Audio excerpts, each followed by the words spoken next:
Setting up the appliance.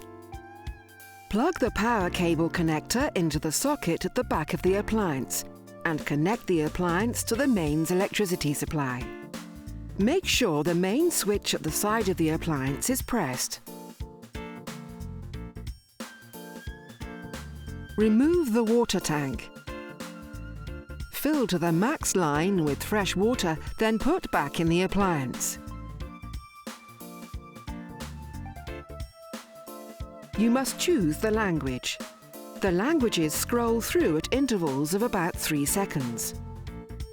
When English appears, press and hold the OK button for a few seconds until English Set is displayed.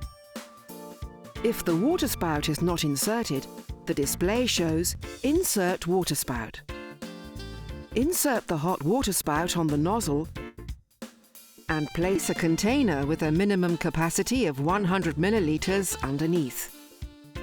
Hot water, press OK is displayed. Press the OK icon on the display. The appliance starts delivering water from the hot water spout.